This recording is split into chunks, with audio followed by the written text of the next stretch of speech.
지금 방금 전 새누리당 당대표 경선에서 비박계 단일 후보로 결정된 주요 의원 직접 지금 전화 연결이 돼 있는데요. 자, 주 의원님. 예, 주호영입니다. 예. 어저께 저랑 여기 인터뷰하고 오늘 가서 비박계 후보로 결정되셨네요. 그죠? 축하드립니다. 어제 인터뷰 덕을 좀 본 것이 아닌가 싶습니다. 각오 한마디 해주세요. 각오. 예. 예, 이제 당을 좀 화합하고 개혁해야 되는데 네. 이게 지금 개파 대결 구도로 가다가 이제 저로 됨으로써 좀 그런 구도가 완화된 것 같습니다. 네. 그래서 천만다행으로 생각하고요. 우리가 집권 여당으로서 참 이 국민에 대해서 나라에 대해서 무한 책임을 가지고 있는데 네. 불철주야 나라 일해도 부족한데 싸울 여력은 더더욱 없거든요. 네. 그래서 우리 당원들에게 화합을 호소하고 그다음에 국정에 매진하고 서로 단결하자고 그래 간절히 호소하려고 합니다. 네. 아니 오늘 5시 엠박으로 저희가 막 받았던 게 정병국 단일하다 막 이런 그 쪽지도 받고 그랬는데 이렇게 저도 TV 자막에 네. 정병국 후보가 이겼다고 나와서 그렇게 좀 체념을 하고 있었는데 네. 나중에 알아보니까 정병국 후보가 그 합동 연설에 하면서 네. 제하고 고맙다고 하니까 그걸 아마 이겨서 저러는가 보다 이래 보고 그런 보도가 나갔다고 들었습니다. 네. 실제 여론조사 결과를 확인하니까 제가 이긴 걸로 그렇게 나왔습니다. 네. 정말 축하드리고요. 정병국 예. 후보나 뭐 김용태 후보도 함께할 의지가 단단히 있는 거죠 지금?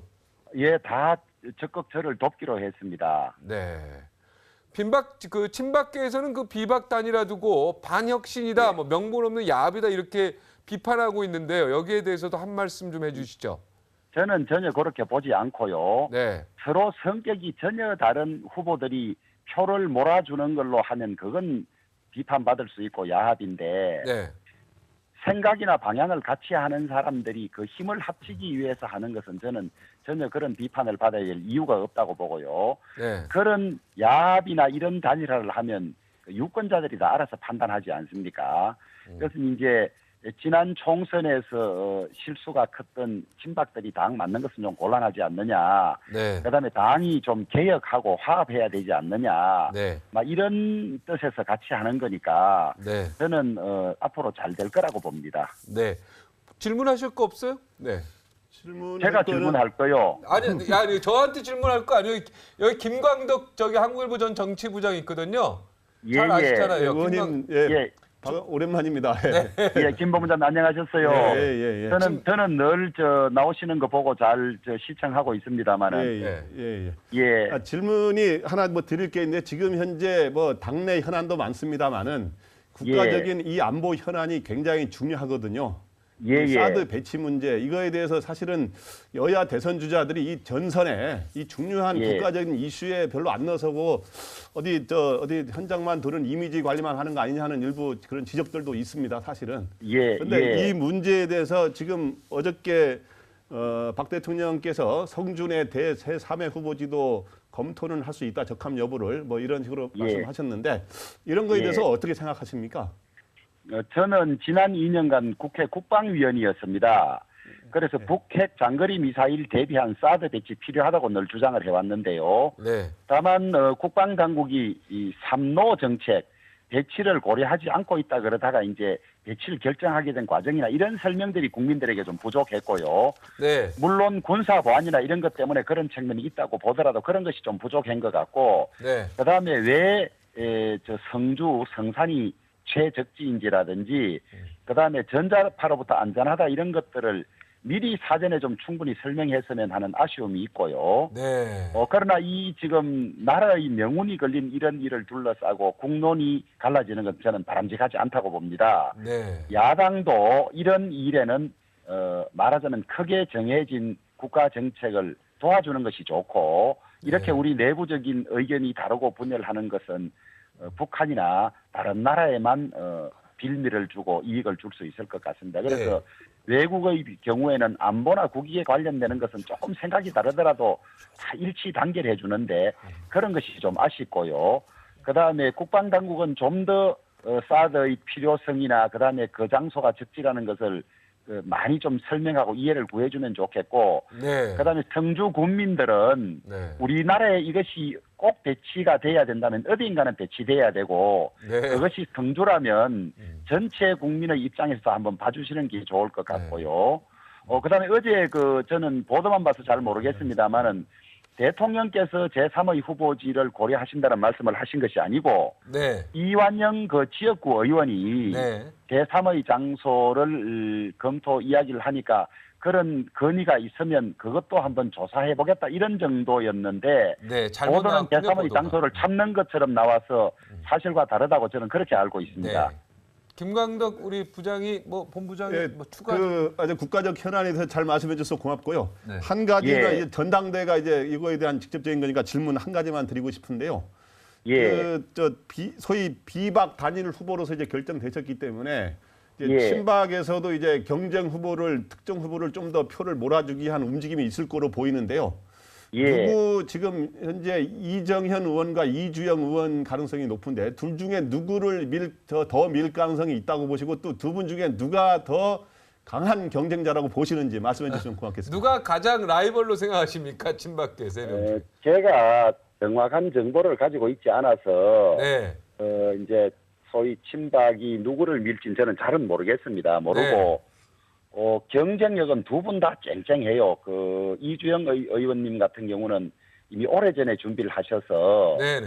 많은 당원들을 만나고 준비하셨고, 그다음에 이정현 후보는 또 호남은 압도적인 지지를 받고 있고, 네. 또 영남 쪽에도 상당한 지지가 있고 그래서 전국적인 인지도가 있는 인물이어서 저는 두 분 다 버거운 상대입니다. 네, 알겠습니다. 우리 조혜진 예. 의원 잘 아시죠? 예예. 네, 조혜진 의원도 질문 하나 하고 싶다는데요. 네. 예예.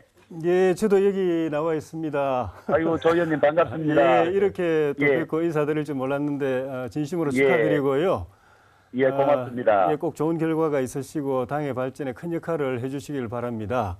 예, 최선을 다하겠습니다. 예, 제가 이제 여쭤보고 싶은 것은 원래 그 당의 최고 지도부라고 하면은 그 당의 실질적인 리더들이 다 나와가지고 진검승부를 해서 구성이 돼서 되는 게 이제 일반적인데 이번에는 김무성 전 대표님이나 유승민 전 원내대표 또 서청원 의원님이나 또 최경환 전 원내대표 이런 분들이 이런저런 이유로 다 이제 빠지고 다른 나머지 분들이 이제 대표 또 최고위원회 출마하시다 보니까 지도부가 구성이 되더라도 좀 실체화가 되지 못하고 좀 약체가 되지 않겠는가, 리더십에 좀 문제가 있지 않겠는가. 지금 특히 당이 굉장히 어렵고 정부도 어려운 임기 말에 어려운 상황에서 큰 역할을 해야 될 우리 집권 여당의 지도부로서 지도력에 좀 문제가 있지 않겠는가 하는 그런 우려, 그것을 어떻게 불식시키고 어떻게 지도력을 확보해서 당과 정부를 이끌어갈 것인지 하는 말씀하고요. 야, 예리한 또 질문이네. 어쨌든 우리 당이 총선 이후로도 아직 민심을 제대로 수렴 못하고 당 개혁 좀 혁신을 못하고 있다라는 평가가 이번 전대에서도 많이 표출이 되고 있는데 당 대표 되시면은 당을 우리 당원들과 국민들의 기대 수준에 맞춰서 어떻게 획기적으로 변화시켜 가실 것인지, 그러면서도 당이 쪼개지지 않고 화합해서 한 몸으로 갈 수 있도록 할 보관이 무엇인지 그거 하고 마지막으로는 아이고 이렇게 하나하나 하세요. 일단 처음에 그 질문이 중요해. 지금 어떻게 보면 실세가 아니다. 실세들이 안 나왔다는 거 아닙니까? 그죠? 네, 주 의원님. 예. 뭔가가 최경환 의원, 서청원 의원 대선을 앞둔 전당대회는 이제 대권 주자들이 못 나오기 때문에 평소보다는 좀 당 대표들이 이 소위 이제 거물들이 안 나오는 건 어쩔 수 없는 상황이고요. 네네. 그러나 또 이번의 경우에도 사실은 최경환 전 대표라든지 서청원 대표라든지 이런 말하자면 당의 실질적인 리더들이 나오시면 참 당을 이끌기가 수월할 텐데 네네. 이런저런 사정으로 이제 그건 막혔고요. 네네.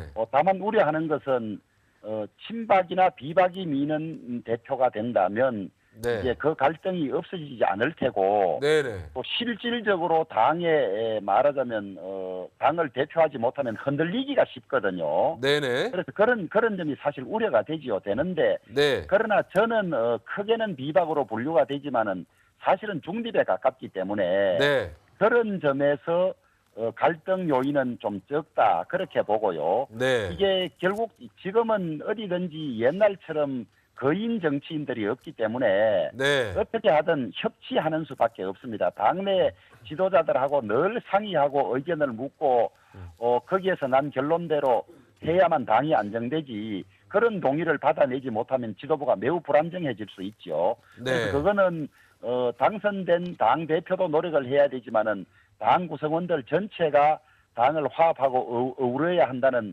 그런 인식하에서 같이 노력해야만 가능하고 그렇지 않고 흔들기 시작하면 새로 뽑힌 지도부는 임기를 다 채우기조차 어려울 그런 상황이 올 수 있습니다. 네, 아주 획기적인 뭔가 보관, 뭐 당대표가 되면은, 네, 조혜진 예. 의원이 이제 두 번 질문이 뭔가 획기적인, 좀 구체적인 어떤 그런 청사진이 있느냐, 뭐 이런 질문이었는데요. 이제 당 혁신이나 개혁은 위기 때마다 혁신위원회를 구성해서 여러 차례 나왔습니다만은 사실 실행이 되지 않았죠. 네, 그래서 저는 당 혁신은 방향이 두 가지라고 봅니다. 하나는 특권이나 이런 것을 없애는 것 하나 하고 네. 그다음에 이 국민들이 볼 때 저 당이 정말로 우리의 삶의 문제를 절박하게 고민하고 노력하는구나 이것을 보여주는 것이 저는 가장 큰 혁신이라고 보거든요. 네, 그래서 당의 역량을 극대화해서 당의 관계들은 모든 분들이 365일 24시간을 선거를 준비할 때의 자세로 국민들에게 다가가고 노력을 해야 한다. 네. 이것이 정치인 혹은 국회의원이란 자리를 그냥 직장 직업으로 생각하지 말고 무한 봉사하는 그런 자리로 생각하는 의식 전환이 저는 가장 필요하고 그것이 되면 나머지 개혁은 혁신은 저절로 따라올 거라고 봅니다. 네. 저희 당대표 되시면은 또 한번 나오시기 바랍니다. 예, 당대표 돼서 초청받는 영광이 있으면 좋겠습니다. 네, 꼭 당대표 되시길 네, 기원합니다. 네, 고맙습니다. 오늘 인터뷰.